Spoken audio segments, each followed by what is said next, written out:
आज हम लोग जो बात करेंगे एक महत्वपूर्ण टॉपिक्स जो कि लगभग आपको हर एक ऑप्शनल पेपर में क्वेश्चन पूछे जाते हैं। जो टॉपिक है आज का वो परफेक्ट कंपटीशन, जिसमें हम लोग बात करते हैं price, output, profit determination under the perfect competition. इस टॉपिक को हम लोग 2 लेक्चर में कवर करेंगे। इस लेक्चर्स को सुनने के बाद, इस लेक्चर्स को करने के बाद पूर्ण प्रतियोगिता अर्थात परफेक्ट कंपटीशन जो क्वेश्चन पूछे जाते हैं उसके आंसर देने में आप सक्षम होंगे। डैट मीन्स आप एकदम तैयार हो जाएंगे। तो चलिए हम लोग समझते हैं बेसिकली परफेक्ट कंपटीशन होता क्या है। तो सबसे पहले हम लोग ले चलते हैं। देखिए, ये परफेक्ट कंपटीशन का ये डायग्राम है, आज आपको डिराइव करके भी बताऊंगा। देखिए, बेसिकली जब हम लोग परफेक्ट कंपटीशन की बात करते हैं, परफेक्ट कंपटीशन, परफेक्ट कंपटीशन यानी कि हिंदी में इसे कहते हैं पूर्ण प्रतियोगिता या पूर्ण प्रतियोगिता बाजार, पूर्ण प्रतियोगिता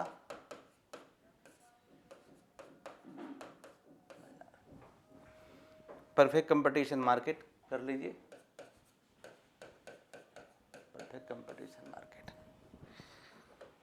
तो ऐसे देखिए, जो भी एक मार्केट के बारे में पढ़ेंगे तो समझिए पहले कि एक मॉडल है। जनरली जो परफेक्ट कंपटीशन जो बात की जाती है, सबसे पहले लाइन कि इसमें सभी प्रोडक्ट एक ही प्रकार के होते हैं और सभी का मूल्य एक ही होता है। जाहिर सी बात है, सब सामान एक ही प्रकार का मतलब मूल्य भी एक ही प्रकार का होगा।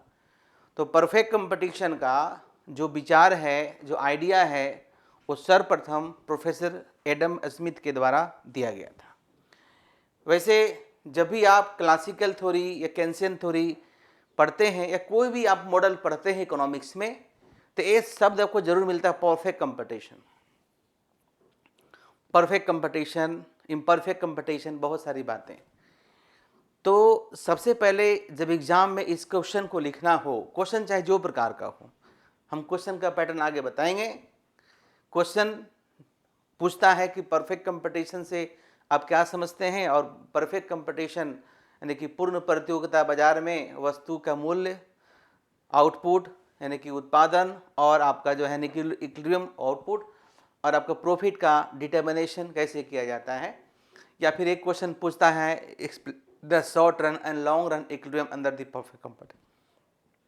क्वेश्चन अलग अलग तरीके से पूछ सकते हैं, लेकिन परफेक्ट कंपटीशन तो हर में आपको समझना है। तो सबसे पहले आप लिखेंगे कि परफेक्ट कंपटीशन होता क्या है।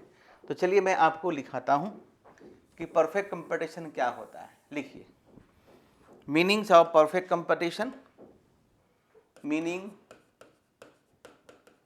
Of perfect competition,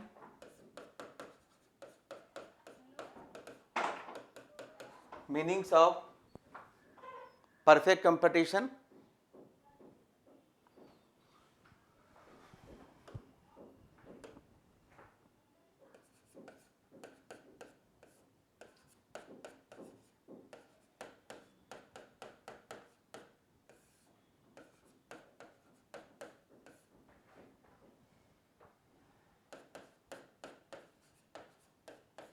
perfect competition market.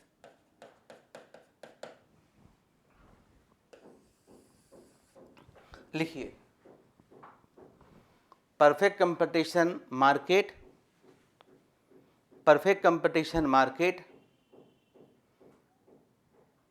is a market situation या market structure in which there is large number of buyers and large number of sellers producing and selling homogeneous product, producing and selling homogeneous product। Hindi में लिख रही है, पूर्ण प्रतियोगिता बाजार एक ऐसी बाजार अवस्था है, एक ऐसी बाजार अवस्था होती है जिसमें बहुत सारे क्रेता और विक्रेता होते हैं, बहुत सारे क्रेता और विक्रेता होते हैं जो समरूप वस्तुएं या एक ही प्रकार की वस्तुएं, जिसे होमोजेनियस प्रोडक्ट कहते हैं, एक ही प्रकार की वस्तुओं को बनाती है और बेचती है, बनाती है और बेचती है। आगे लिखिए, in this market each and every product are sold at equal price. इस बाजार में सभी वस्तुओं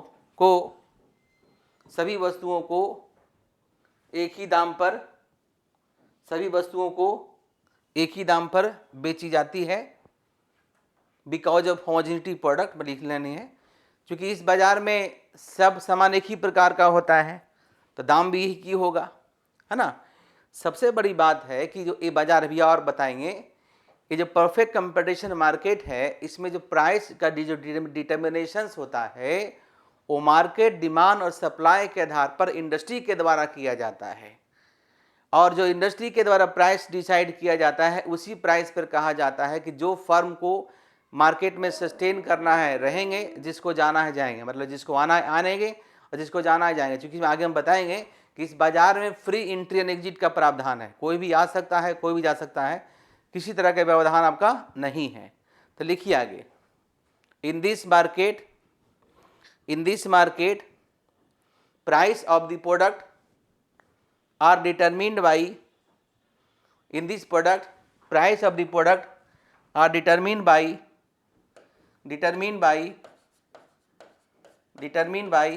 industry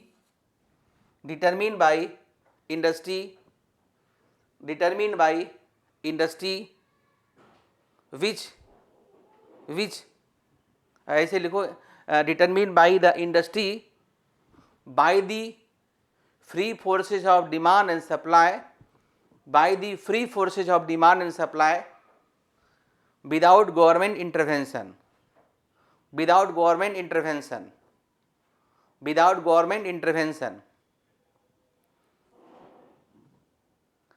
and each and every firm has to accept the price determined by the industry or follow the price determined by the industry। लिखिए, पूर्ण प्रतियोगिता बाजार में वस्तुओं के मूल्य का निर्धारण इंडस्ट्री के द्वारा बाजार मांग एवं पूर्ति शक्ति के आधार पर बिना सरकारी हस्तक्षेप का होता है, जिसे हर फर्म को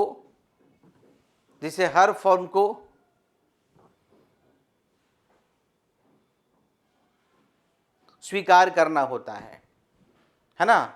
अब जो फर्म स्वीकार नहीं करेगा वो जा सकता है ना, ऐसा इसका एजम्पशन है। जो कि इकोनॉमिक्स में जितने सारे मॉडल है वो कुछ ना कुछ एजम्पशन पे आधारित है,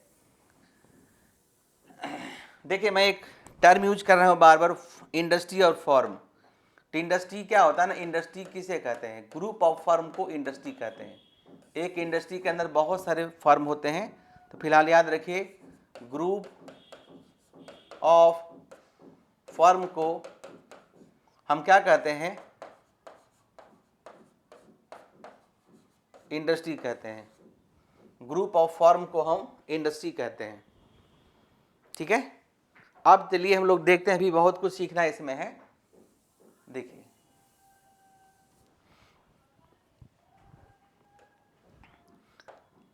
आप इकोनॉमिक्स में ये चीज जरूर देखे होंगे, है ना। जो मैं बताने जा रहा हूं, देखिए, ए आपका डिमांड कर्व है और ये जो है आपका सप्लाई कर्व है ना। अब इसको जानने के लिए अलग से वीडियो देखिए, अगर नहीं आता है तो। ये डिमांड है और ये सप्लाई है। क्लियर? ये आपका कौन है? ये आपका इंडस्ट्री हुआ, है ना। ये आपका इंडस्ट्री है, ठीक है। और जैसा कि आप जानते हैं कि एडम स्मिथ कहते भी थे कि इकोनॉमिक एक्टिविटी में सरकार का कोई हस्तक्षेप नहीं होना चाहिए। सरकार का काम सिर्फ है, सरकार का काम है सिर्फ सुरक्षा देखना, एडमिनिस्ट्रेशन देखना, है ना। तो देखिए, ये जो प्राइस डिसाइड हुआ, इधर एक और ले लेते हैं। देखिए, ये फर्म के लिए, ये फर्म है, तो इसी प्राइस पर, यानी कि ये जो इक्विलिब्रियम होगा, ये जो इक्विलिब्रियम पॉइंट है, इसी प्राइस पर यानी इक्विलिब्रियम प्राइस हुआ इंडस्ट्री, ये फर्म के लिए है। क्या है? फर्म के लिए है। ये आपका P है ना, आपका X है और आउटपुट है,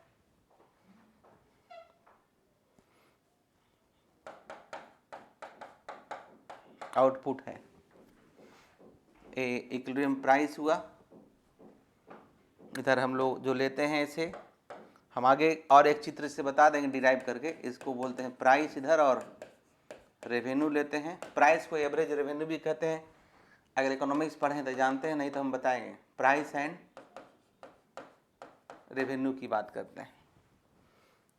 अगर प्राइस चेंज होगा तो प्राइस चेंज करने का जो कैपेसिटी है, जो अधिकार है, इंडस्ट्री के पास है ना। इंडस्ट्री के पास। इसको फिलहाल लिखिए। मान लिया और प्राइस चेंज होगा, अगर मान लिया डिमांड बढ़ गया, तो डिमांड बढ़ा तो ऊपर के मैं करके दिखाता हूँ, लिखना नहीं है। अगर वाई देवे, चूंकि कुछ लोग का क्वेश्चन है, अगर मान लिया डिमांड बढ़ गया, सप्लाई नहीं बढ़ा, सप्लाई नहीं बढ़ा, तो ये जो हमारा इक्विलिब्रियम प्राइस है, नया वाला ए होगा। देखिए, ये वाला होगा, ठीक है। ये जो इक्विलिब्रियम प्राइस होगा, तो हमारा फिर प्राइस चेंज हो सकता है। लोगों के मन में कंफ्यूजन रहता है कि प्राइस चेंज नहीं होता है, लेकिन इंडस्ट्री चाहेगा तब, है ना। मार्केट डिमांड सप्लाई में चेंज होगा तो चेंज तो होगा ही, लेकिन फिलहाल इसको करना है नहीं। अगर है क्या, मान लीजिए इंटरव्यू में क्वेश्चन पूछा जाए, आप इकोनॉमिक्स पढ़ रहे हैं, तो ये प्राइस चेंज हो सकता है मार्केट डिमांड सप्लाई के आधार पर। जो किसकी ड्यूटी है? इंडस्ट्री की ड्यूटी है। और फर्म को सिर्फ इसी की बात मानना है। मतलब कोई फर्म आ सकता है, कोई फर्म जा सकता है, आने जाने पर रोक लगा हुआ नहीं है, लेकिन उसी प्राइस पर उसको सामान को बेचना है। जो प्राइस जो है तय की जाती है किसके द्वारा? जो तय की जाती है इंडस्ट्री के द्वारा। क्लियर? चलिए नोट कर लीजिए इसको मैं और एक्सप्लेन करता हूं ताकि आपको समझ में आए। फिलहाल इसको नोट कर लीजिए। और चूंकि मार्केट को समझने के लिए आपको हर कुछ पढ़ना है, मैं पहले ही बताया हूं। आपको डिमांड भी आना चाहिए, आपको सप्लाई भी आना चाहिए, आपको प्रोडक्शन भी आना चाहिए, आपको कॉस्ट भी आना चाहिए, आपका रेवेन्यू भी आना चाहिए।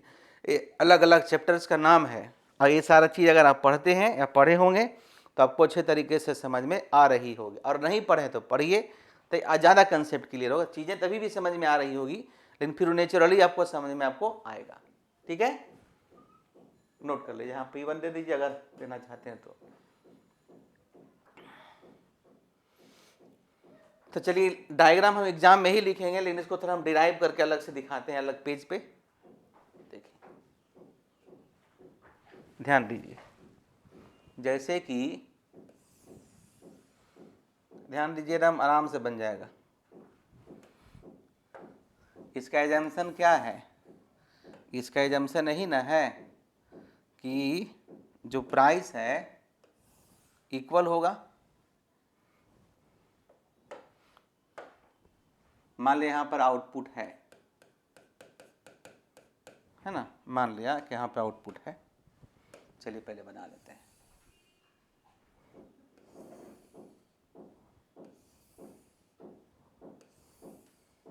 एग्जाम में इसको लिखना नहीं है, हम समझाने के लिए बता रहे हैं। जैसे मान लीजिए एग्जाम आउटपुट है 1 2 3 4 5 6 और यहाँ पर क्या है P है, तो P मान ले 10 है, 20 भी मान सकते हैं, P तो 10 ही होगा, ऐसा इसका एजम्पशन है। तो थोड़ा सा और हम बात करते हैं आगे, फिर हम वापस आएंगे यहाँ पर। देखिए मैं आपको बता दूं कि जब हम सामान को उत्पादन करते हैं तो उत्पादन करने में जो खर्च आती है उसे हम लोग क्या कहते हैं, उसे हम लोग कॉस्ट कहते हैं। क्या कहते हैं? कॉस्ट को हिंदी में लागत कहते हैं, है ना। और सामान को जब बाजार में बेचते हैं, बना हुआ सामान को बाजार में जब बेचते हैं तो उससे जो पैसा आता है उसे इकोनॉमिक्स में रेवेन्यू कहते हैं। क्या बोलते हैं? रेवेन्यू कहते हैं। दो चीज़ है, दो चीज़ समझे। तो ऐसे एक मेरा कॉस्ट का वीडियो होगा पहले वाला ए में, और रेवेन्यू का भी वीडियो होगा, आप उस पर जाकर देखिए तो क्लियर आपको हो जाएगा, नहीं तो भी किसी बुक्स में आप पढ़ लेंगे तो क्लियर हो जाएगा। चलिए ठीक है, मैं आपको बताता हूँ टोटल रेवेन्यू होता क्या है। टोटल रेवेन्यू जो होता है यानी कि प्राइस इनटू क्वांटिटी। जैसे मान लिया कि 4 रुपये प्राइस है, 3 किलो बेचे तो कितना पैसा आएगा? 12 रुपया। इसको हम लोग टोटल रेवेन्यू कहते हैं इकोनॉमिक्स में। क्लियर।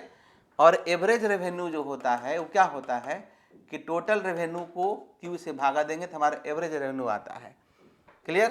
तो अब इसको यहाँ पे करके देख लेते हैं। चूंकि यहाँ पर ए भी दिया हुआ है, क्या दिया हुआ है कि T R equal to P into Q.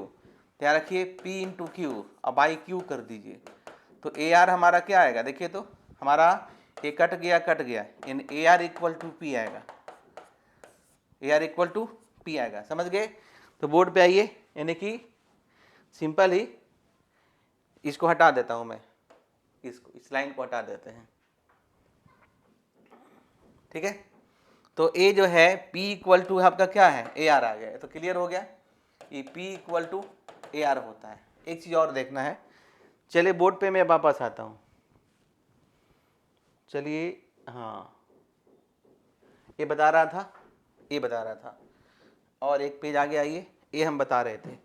तो टी आर सीख गए, शॉर्ट में ए आर सीख गए, सब लिखना एग्जाम में नहीं है, आंसर राइटिंग सीखिए, कंसेप्ट है। अब एक चीज़ होता है और बाबू, क्या होता है? M are. एम आर क्या होता है? एम आर होता है T R N minus one. Formula इसका बहुत सारा होता है, जैसे हम लोग एम आर इक्वल टू करते हैं डी, है ना। अगर हम बात करते हैं अगर change in T R by change in Q, M R equal to अगर मैथमेटिकल है तो D T R by D Q, लेकिन ये सब यहाँ पे यूज नहीं करना है, बस हमें सीखना है कंसेप्ट। ये सब हटा देता हूँ मैं।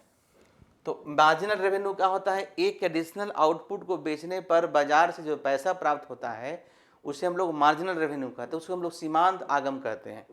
उसी तरीके से एक एडिशनल आउटपुट को प्रोड्यूस करने पर जो लागत आती है उसे हम लोग सीमांत लागत कहते हैं, है ना। तो ये आपका हो गया, क्लियर है? ये सारे आपका है। तब चलिए इन सभी चीज़ों को यूज करके मैं एक टेबल बताता हूँ, जो टेबल बता रहा था उसमें सारा कुछ आपको निकल जाएगा। ठीक है, उसमें आपको सारा कुछ निकल जाएगा।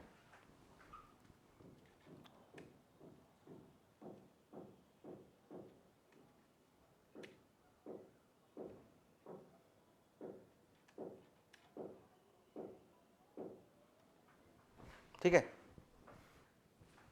देखिए अगर हम टी आर की बात करें तो क्या होता है? P into Q.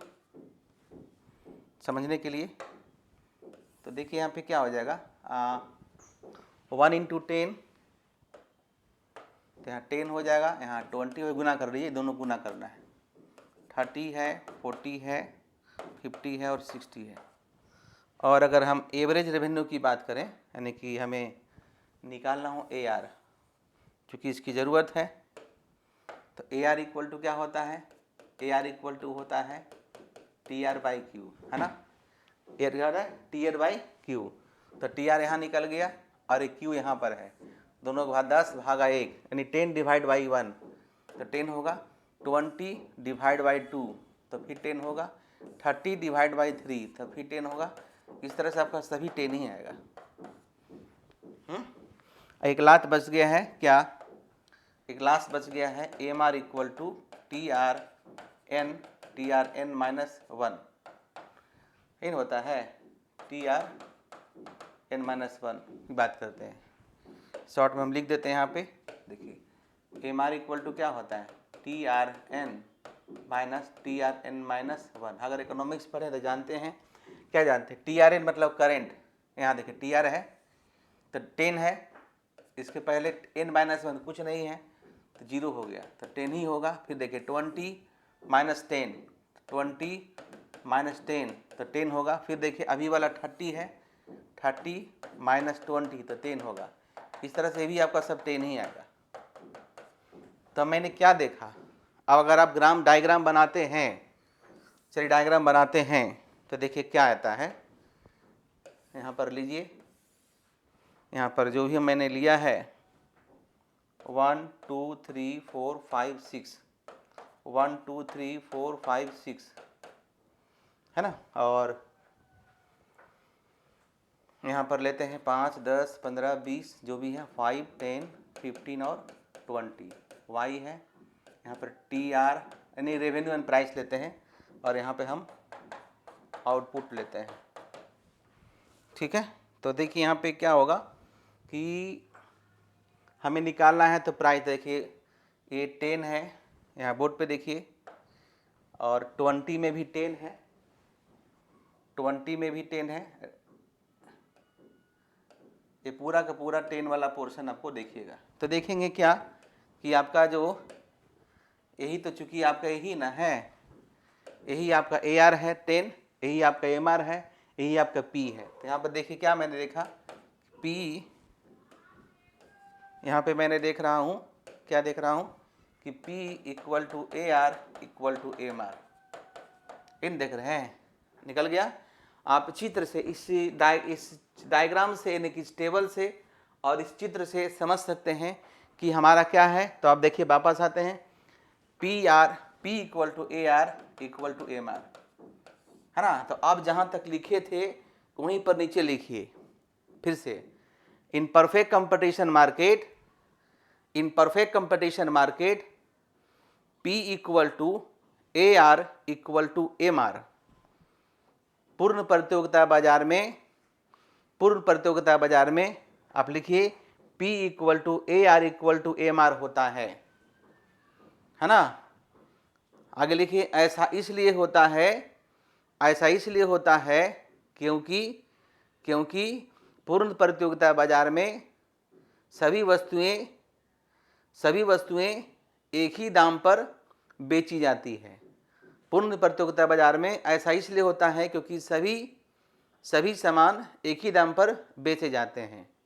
इंग्लिश में लिख लीजिए, in perfect competition P equal to A R equal to M R, there is so because in perfect competition market each and every product are sold at identical price या equal price, each and every product are sold at equal price, है ना। और लिख लीजिए एक sentence और, इन perfect competition market, यानी कि जो हमारा इसी को डिमांड कर्व कहते हैं, है ना, A R equal to D होता है। In perfect competition market demand curve is perfectly elastic, demand curve is perfectly elastic and parallel to x axis पूर्ण प्रतियोगिता बाजार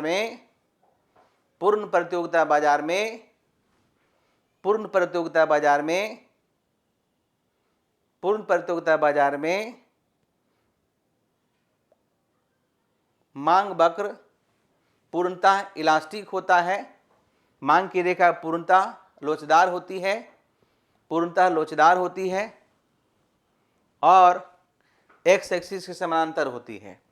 अब जाके घर में डिमांड पढ़ाए होंगे तो देखिएगा कि उस समय हम डिमांड कर्व ऐसा बोले जिसका वैल्यू इन्फिनिटी था, और मैंने कहा भी था किस तरह के सिचुएशन रियल लाइफ में नहीं होती है। यानी इसलिए मैंने क्या कहा, यानी कि मैंने सब कुछ, यानी कि डिमांड भी पढ़े, इलास्टिसिटी डिमांड का भी उपयोग हो गया, सप्लाई कर्व का भी मैंने उपयोग किया, डिमांड कर्व का भी मैंने उपयोग किया, अभी आने वाला रेवेन्यू का भी मैंने उपयोग कर लिया। तो सारा चीज़ का उपयोग है मार्केट को समझने के लिए पूरे माइक्रो इकोनॉमिक्स को समझना पड़ेगा, जान लीजिए। चलिए कोई बात नहीं, यानी इतना सारा ये स्ट्रक्चर तैयार हो गया कि परफेक्ट कंपटीशन में होता क्या है, इंट्रोडक्शन का पार्ट हो गया। अब लिखिए नोट कर लिए हो तो आप लिखते हैं फीचर्स ऑफ परफेक्ट कंपटीशन या characteristics of perfect competition market. पूर्ण प्रतियोगिता बाजार की विशेषताएं, है ना, characteristics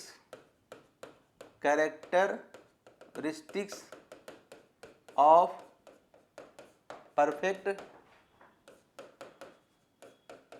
competition market. Characteristics of perfect competition market. पूर्ण प्रतियोगिता बाजार में पूर्ण प्रतियोगिता बाजार की विशेषताएं, है ना। 1 2 3 करके लिखिए, मैं दिखा देता हूं। पहला लिखिए large number of buyers and large number of sellers. Large number of buyers या there is large number of buyers and large number of sellers. क्रेताओं और विक्रेताओं की अधिक संख्या। क्रेताओं और विक्रेताओं की अधिक संख्या।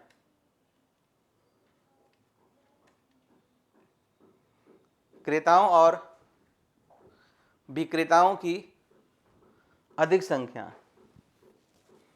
क्रेताओं और विक्रेताओं की अधिक संख्या। क्रेताओं और विक्रेताओं की अधिक संख्या लिखिए। सेकेंड लिखिए। अब इसको एक्सप्लेन करना थोड़ा सा कि जो पीडीएफ मैं आपको दिया हूँ उस पीडीएफ में इसको एक्सप्लेन किया हुआ है किस तरह की बाजार में बहुत सारे क्रेता होते हैं, बहुत सारे विक्रेता होते हैं, किसी को आने पर जाने पर रोक लगा हुआ नहीं है। सेकेंड लिखिए, है ना, homogeneous product. There is homogeneous product in this market. इस बाजार में वस्तुएं एक ही प्रकार की होती है, समरूप होती है। वस्तुएं एक ही प्रकार की होती है, समरूप होती है ना। समरूप होती है, समरूप मतलब एक ही प्रकार का। जैसे देखिए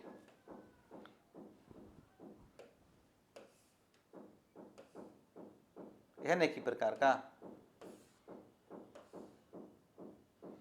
ये सब एक ही प्रकार का है। अगर ए वाला बात करें और ए वाला बात करें, डिफरेंशिएटेड हो गया। नेक्स्ट लिखिए,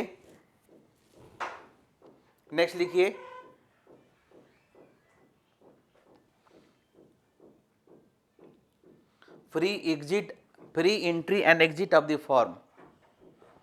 free entry and exit of the form. Free entry and exit of the form. वस्तुओं को प्रवेश और निष्कासन पर कोई रोक नहीं। वस्तुओं के प्रवेश और निष्कासन पर कोई रोक नहीं, है ना।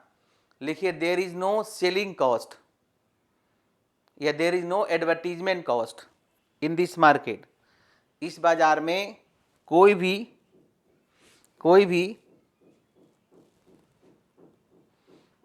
विज्ञापन शुल्क नहीं लगाया जाता, खर्च नहीं, क्योंकि जब सब सामान एक ही प्रकार का है तो विज्ञापन शुल्क की जरूरत ही नहीं है। प्रोडक्ट डिफरेंशिएटेड होगा तभी ना बाजार में बताइए कि मेरा प्रोडक्ट डिफरेंट है ना। अब जैसे एग्जांपल मान लीजिए कि सुधा एक इंडस्ट्री है, इसके पटना में हो या किसी जगह पे हो, अगर किसी भी फॉर्म पे किसी भी अगर सुधा काउंटर पे अगर दूध लेते हैं तो उसका प्राइस एक ही होता है। ये प्राइस तय कौन करता है? ये प्राइस तय करता है सुधा जो इंडस्ट्री है ना। ये प्राइस सुधा काउंटर नहीं कर सकता, अगर करेगा तो उसको लाइसेंस कैंसिल हो जाएगा। नेक्स्ट लिखिए, perfect knowledge of the market. Perfect knowledge of the market, बाजार दशाओं का पूर्ण ज्ञान, है ना। क्योंकि प्राइस इक्वल है तो पहले से मालूम होगा, हमको तो कुछ करना है नहीं, यानी कि पहले से मालूम होगा कि बाजार में प्राइस क्या होने वाला है, यानी क्या प्राइस होगा। परफेक्ट मोबिलिटी ऑफ फैक्टर्स, साधनों की पूर्ण गतिशीलता। परफेक्ट मोबिलिटी ऑफ फैक्टर्स, है ना, कोई भी कहीं से कहीं जा सकता है, यानी कि कह सकते हैं perfect competition in labour market, perfect competition in goods market. और there is no transport cost, कोई यातायात शुल्क नहीं, इस बाजार में कोई यातायात शुल्क नहीं लगता, इस बाजार में कोई भी यातायात शुल्क नहीं लगता। आगे लिखिए, in perfect competition, in perfect competition, next point, in perfect competition P equal to AR equal to MR। पूर्ण प्रतियोगिता बाजार में, है ना, पूर्ण प्रतियोगिता बाजार में अभी बताए भी थे क्या होता है, तो P equal to AR equal to MR होता है। क्लियर?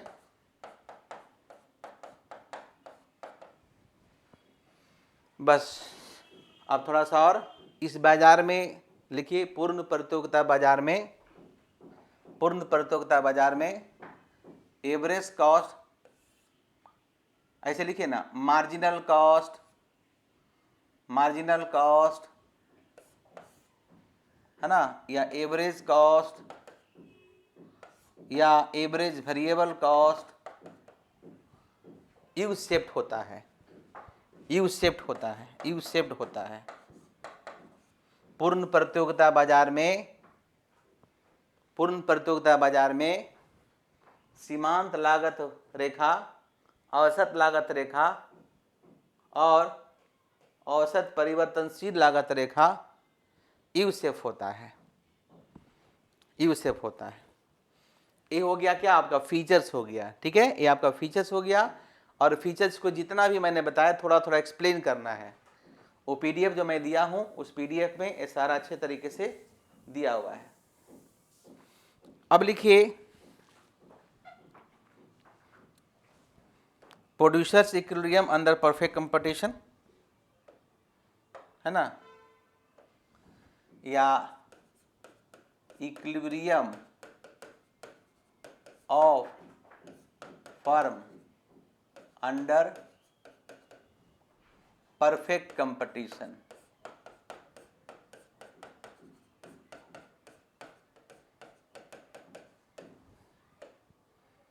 है ना, पूर्ण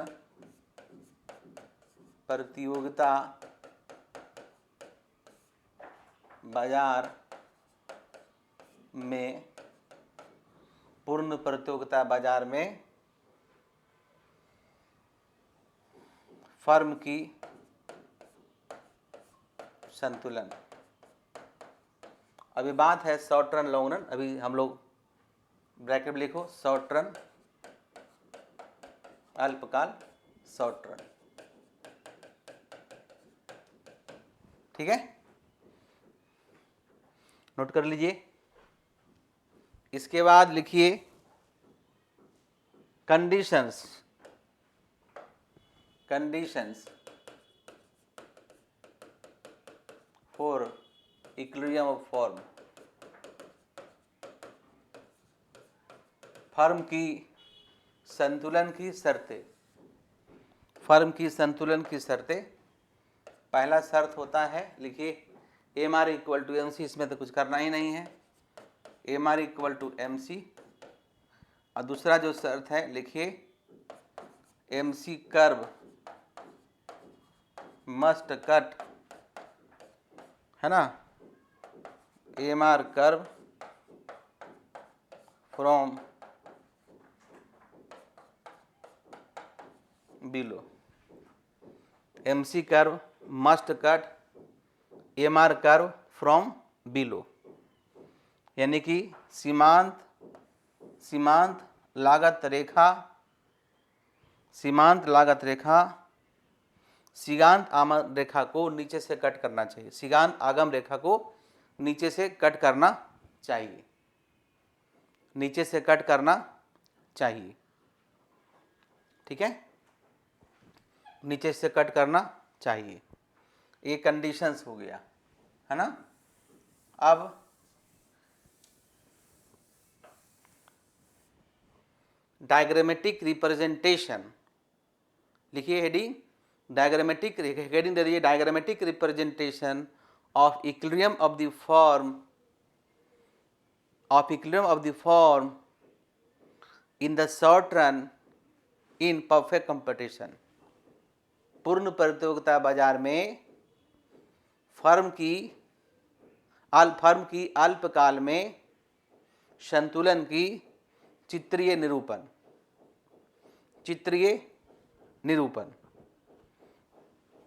ठीक है, तो देखिए अगर साधारण सी बात करें तो ए आपका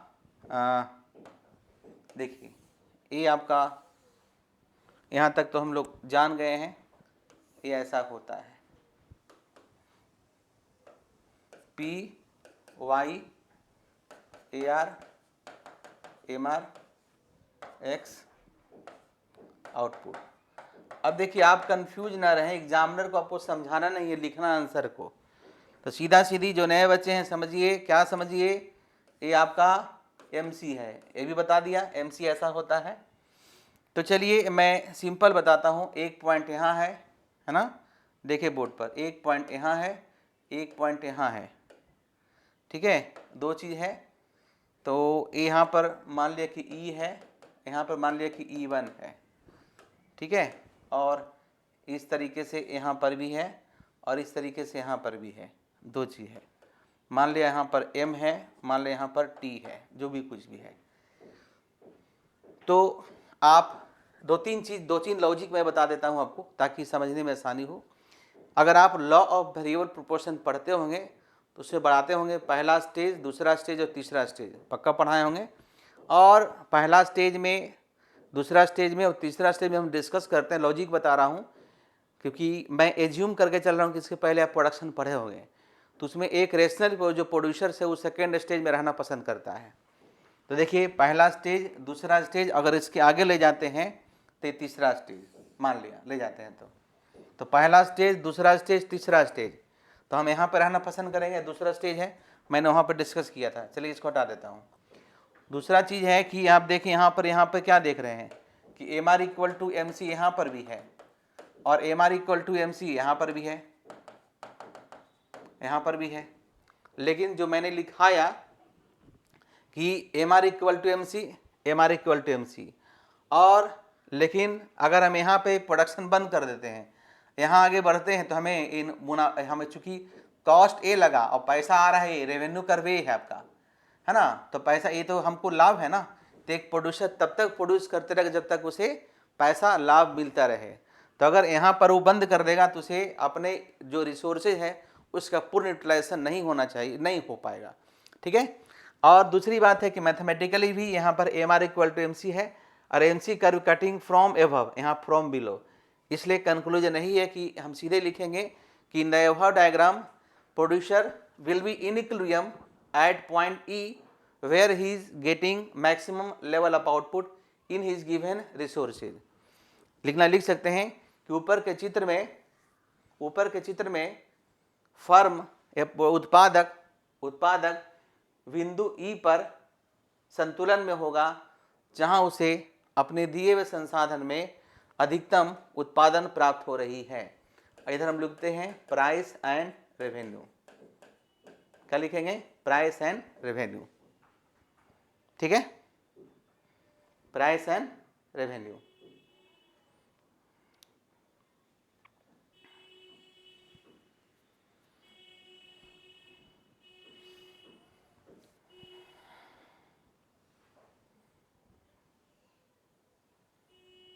तो चलिए यहाँ पे मैं इसको बंद करता हूँ और इसमें जो दो तीन बातें मैं आपको बताया था, मैं पहले एक बताता हूँ फिर दो बता दूंगा, एक को समझिए ध्यान से।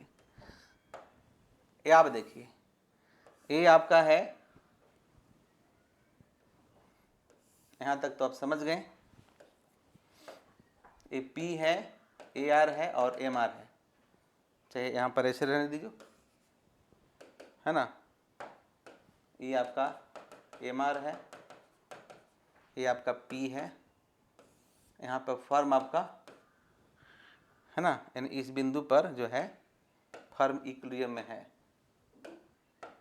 यहाँ पर, ठीक। यहाँ पर प्राइस एंड रेवेन्यू की बात करते हैं। यहाँ पर जो हम लोग लेते हैं आउटपुट लेते हैं, एम नाम दे देते हैं, यहाँ एक्स है, ठीक है। अब हमें चाहिए क्या, हमें प्रॉफिट को बीजर करने के लिए ऐसे हम बात आ सकते हैं कि हमारा इक्विलिब्रियम आउटपुट क्या होगा, ओएम होगा, इक्विलिब्रियम प्राइस क्या होगा, ओपी होगा, इक्विलिब्रियम बिंदु क्या होगा, ए वाला होगा। सब कुछ हो गया, equilibrium output O M, equilibrium price O P. अब हमें प्रॉफिट निकालना है तो उसके लिए हमें क्या चाहिए, एवरेज कॉस्ट चाहिए। तो अगर एवरेज कॉस्ट इस तरीके से है ना, एवरेज कॉस्ट अगर इस तरीके से, इसको हटा देता हूँ थोड़ा, एवरेज कॉस्ट अगर इस तरीके से, देखिए ऐसे एवरेज कॉस्ट भी सेफ होता है। तो चलिए हम यहाँ पर बात करते हैं ई, है ना। और इकोनॉमिक्स में जब हम पढ़े होंगे तो प्रॉफिट इक्वल टू होता है ए आर माइनस ए सी।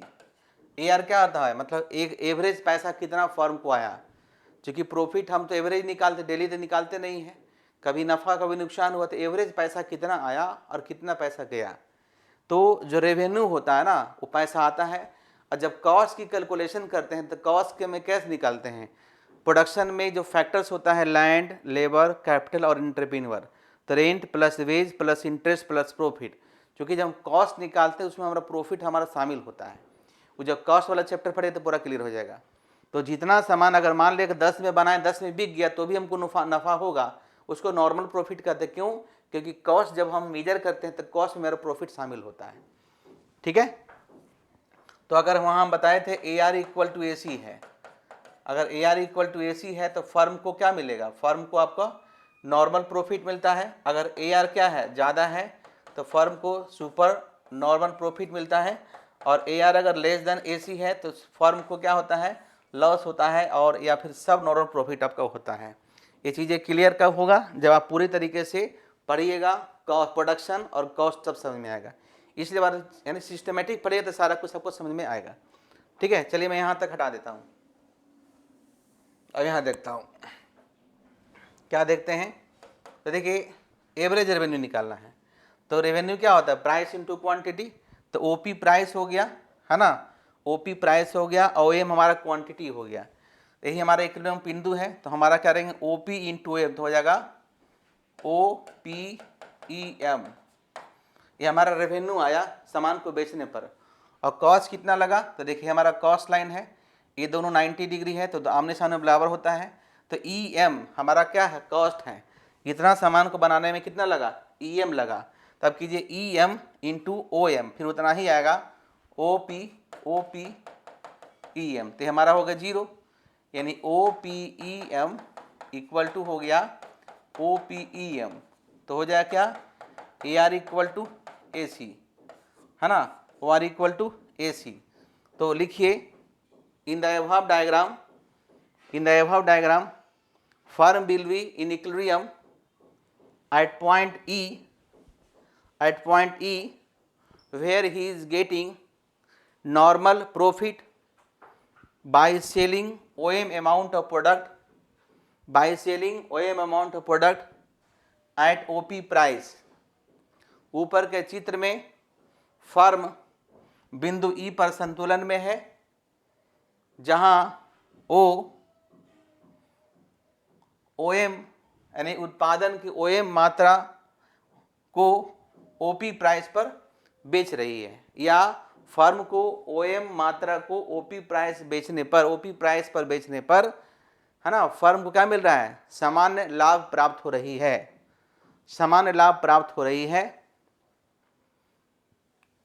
है ना, विच इज एक्सप्लेन्ड बिलो, जिससे नीचे दिखलाया गया, आप सिंपली इसको दिखला दीजिएगा, ठीक है, नोट कर लीजिए।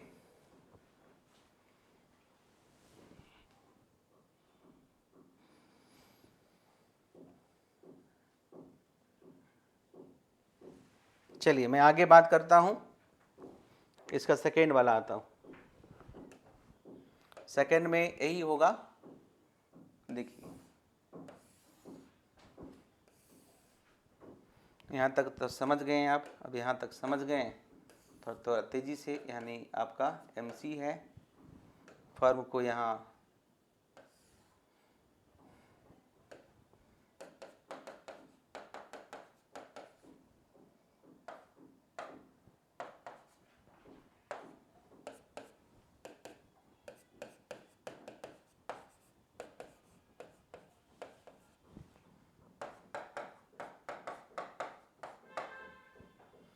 ठीक है। अब अगर यहाँ तक तो कोई दिक्कत नहीं है, अगर जो है फर्म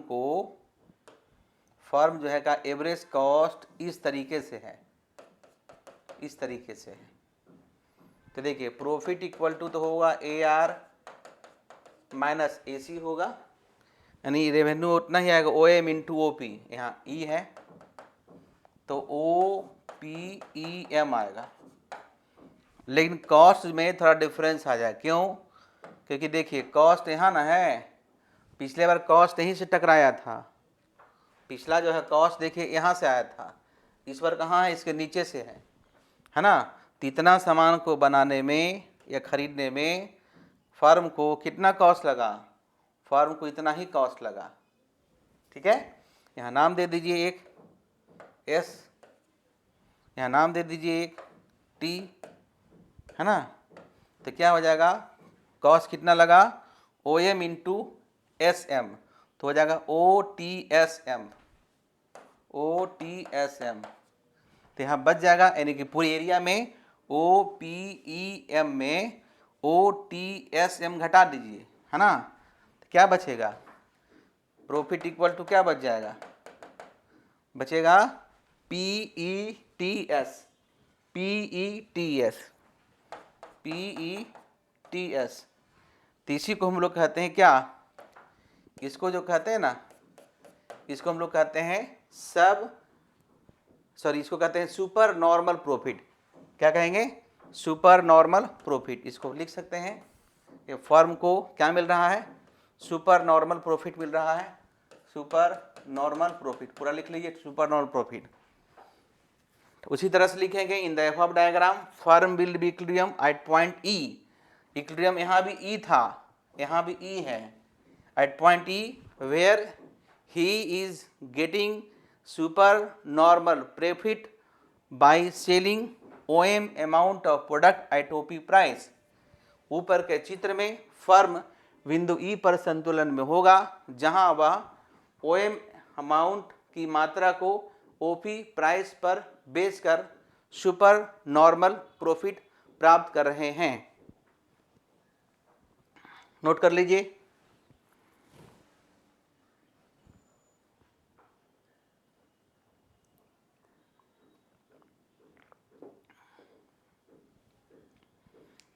ठीक है, चलिए एक और बच गए, इसको हम थोड़ा सा बता देंगे, लेकिन करना आप ही को होगा।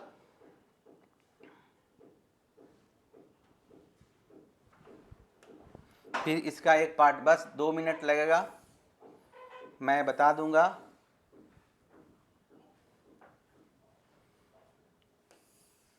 ठीक, बस करना आपको है, करके दिखाइए। यहाँ पर MC है, यहाँ पर AR है, यहाँ पर MR है, यहाँ पर P है, यहाँ पर Y है, ठीक। यहाँ पर आउटपुट है,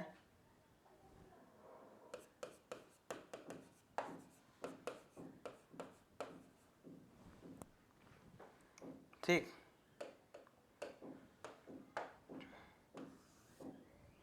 AC हम इसे नेक्स्ट में बताऊंगा, आप इसको पूरा मैं बता दिया हूँ, और इसको आप अगले क्लास में करके भेजें, और अगले क्लास में मैं शटडाउन पॉइंट बताऊंगा। थोड़ा देर का क्लास होगा, अगले क्लासेज में मैं आपको शटडाउन पॉइंट बताऊंगा, इस डायग्राम को बताऊंगा, उसके बाद आप आंसर कंप्लीटली आप इसको लिख सकते हैं। क्लियर? चलिए अगले क्लासेज में हम इस पे मिलते हैं, और उम्मीद करते हैं कि आपका जो परफेक्ट कंपटीशन से क्वेश्चन पूछा गया है वो क्वेश्चन आपसे बन जाएगा। Thank you.